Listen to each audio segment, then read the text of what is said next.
People say a parent will stretch out a hand for their child even in places they'd never set foot for themselves.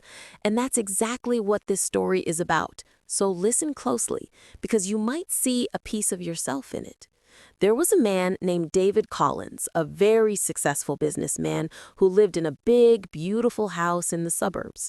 On his birthday, he decided to throw an extravagant party. Good catering, live music, polished glasses, everything top tier. And he thought, this year I'm inviting everyone, all my friends, old and new. Most of his current friends were wealthy like him. Partners, executives, clients, people who drove in with shiny cars and designer suits. But there was one friend from way back in high school, a guy named Mark Turner, who had never really made it by the world's standards. Life had been hard on him. Money was always tight, but David still sent him an invitation, thinking, he was with me when I had nothing. It's only right he's here now. Mark didn't have much, but he still showed up in his clean but worn-out shirt, holding a small, carefully wrapped gift he'd managed to buy with his limited cash. He walked into a house of expensive perfume, polished marble floors, and people who barely noticed him, but he smiled anyway, happy to see his old friend celebrate. The party went great. People laughed, clinked glasses, music played, and the dinner was amazing. After everyone had eaten and was relaxing with dessert and drinks, David suddenly froze. He looked down at his hand and realized something was wrong. The diamond ring he always wore, a very expensive ring he was proud of, was gone from his finger. His heart started racing. He checked under the table, on the floor, around his chair. Nothing. He said, half nervous, half embarrassed, "Guys, I think my ring fell off. It must have slipped somewhere. It's really valuable. Can you help me look?" Immediately, people started checking the floor, under chairs, around the buffet, but the ring was nowhere to be found. The tension in the room rose. David kept thinking about how much that ring cost, not just in money, but in status, in memory. One of his wealthy friends, Jason, looked around and said quietly but clearly, "Dave, if it's not on the floor, there's a chance someone picked it up. I'm not saying anyone's a thief, but you know how this goes. If you don't find it now, you'll spend the rest of your life wondering which one of us took it. Maybe you should just check everyone's pockets and jackets. Get it over with, then you can relax." The suggestion hung in the air like a bad smell. At first, David shook his head and said, "Come on, guys, I trust you. I don't want to insult anybody." But a few others chimed in. "Honestly, I'm fine with it. You can check my pockets." Another said, "Yeah, search me. No problem. Better to be sure."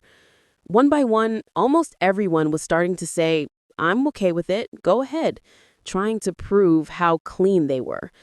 David hesitated, but the pressure and fear of losing the ring started to creep in.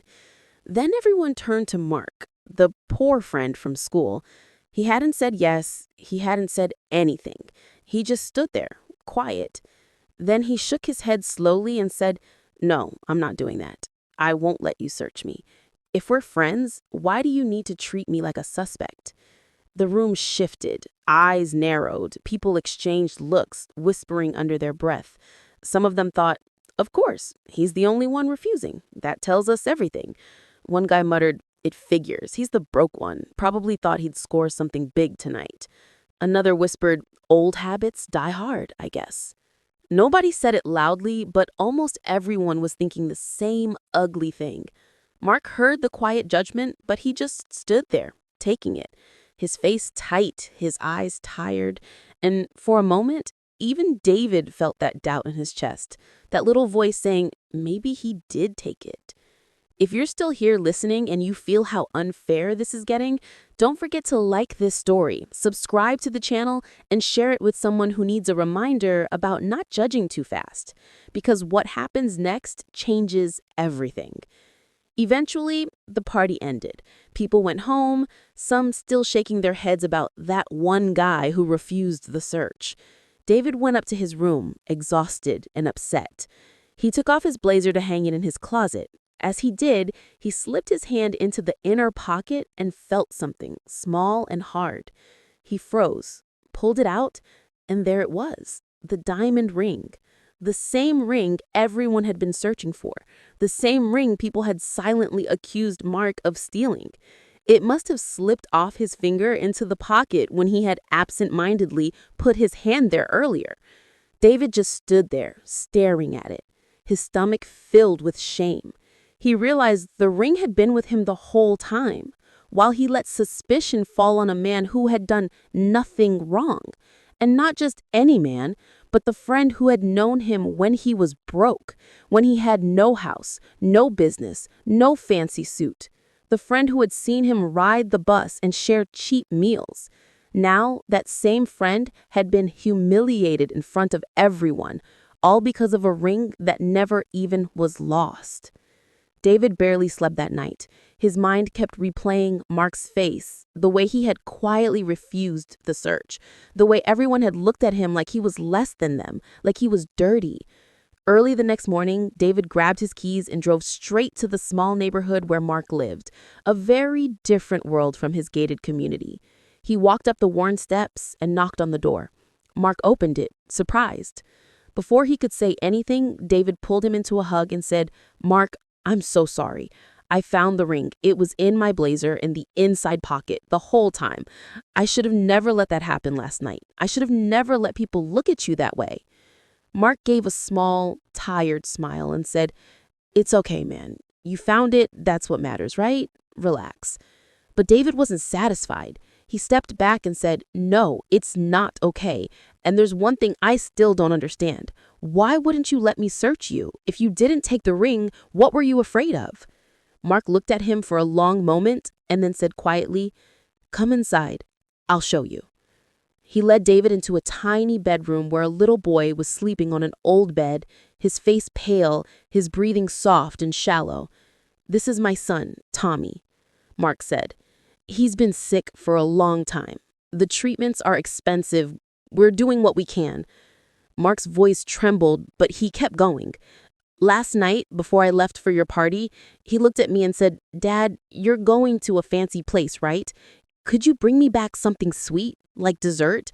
We don't really get treats much, not with the bills we've got.'" Mark glanced away, ashamed.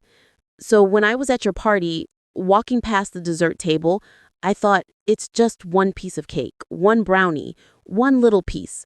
So I took a small dessert and slipped it into my pocket to take home for him. That's all. Just a piece of something sweet for my kid. If you had searched me last night, you wouldn't have found your ring, but you would have found that dessert. And then what? Everyone would have laughed and said, 'Look, he's so poor he steals cake.' I would have had to explain, had to drag my son into it, tell them he's sick, that we can't afford extras. I didn't want his name, his illness, our struggle to become a joke in a room full of people who don't understand." As Mark spoke, his eyes filled with tears, not because of the dessert, but because of the weight of dignity he'd been trying to protect. David felt his own throat tighten. He realized that while he had been worried about a ring, Mark had been worried about his child's pride and his own. David hugged him again, harder this time, and said, "We're taking Tommy to a good hospital. I'll help with the bills. We'll figure it out. I owe you that much and more." In that small, dim room, the man with everything finally understood what it meant to have nothing but your love for your child and your need to protect their dignity, no matter what. This story teaches two simple but powerful things.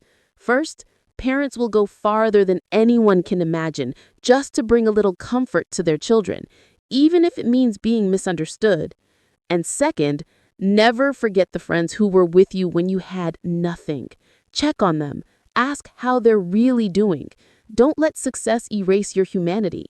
And before you scroll away, if this story touched your heart even a little, hit like, subscribe to the channel, and share it with someone who needs a reminder that a person's worth is never defined by their bank account, but the love and integrity they carry in their heart.